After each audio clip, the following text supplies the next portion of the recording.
stories of adversity. There's so much to say about this unique, special rhinestone of a person, a precious gem that left us way too soon. That early Christmas morning, moments before her death, we had a wonderful exchange of love and gratitude. We always rose early on Christmas, and I am so glad to have risen that day. I put on the coffee, as I always did before taking out Pearl, our dog. She was relaxing in bed with book open, all smiles and happiness, peacefully reading, as was her favorite pastime. I left with Pearl for a total of 6 minutes, and when we returned, I expected to see her in her chair near the Christmas tree. She wasn't there.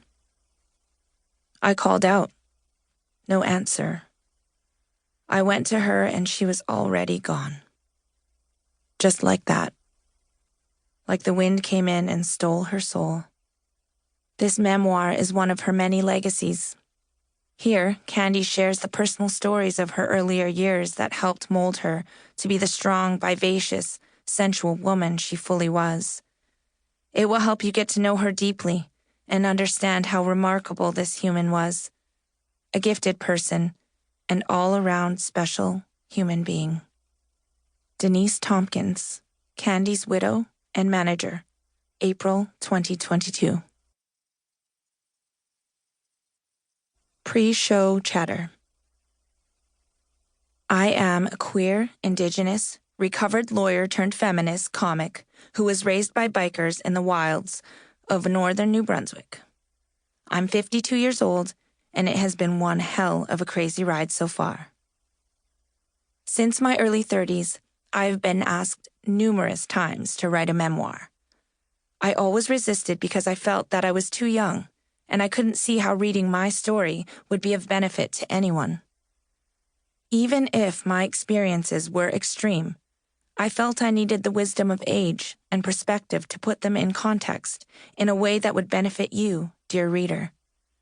Now, however, I am 52, and I've come to a place in life where I think my story can be helpful. Don't get me wrong, this is no self-help book. You will be scandalized, you will be shocked, and you will be entertained, but I think you will also be enlightened. You may find some solace in the bad decisions I've made, and you may find you share more in common with me than you think. There are 3 major truths in life that I will explore and revisit all through this book. They are true for me, and I believe they are true for you as well. 1. It's never too late. 2. You will fail. 3. You are enough. A true understanding of these 3 concepts has enabled me to live an extraordinary life, on my own terms, and avoid boredom and conformity along the way. And maybe, if you embrace these truths, you can too. I have, for as long as I can remember, defined success on my own terms as opposed to accepting society's definition. For me, success can be measured by 2 things, happiness and love. Am I happy most of the time? If not, it's time for a change. For example, I ended my law career to pursue comedy in my early 30s. Imagine that call home to mom and dad. I did it because practicing law was making me unhappy most of the time. In the same way, I ask myself, do I feel love? Am I loving myself? Am I loving those in my life?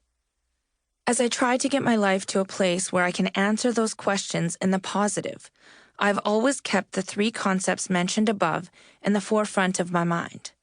Let's dive down a bit deeper. It's never too late. You think it may be too late for you, but honestly, it isn't. In this day and age, there is more emphasis on early accomplishment, so much so that parents are overextending their kids. Preteens have schedules jam-packed with music lessons, sports, acting, and so on. I get an eye twitch just thinking about it. If children are expected to peak by age 10, what hope does that leave for a 52-year-old like me? A late-blooming 52-year-old.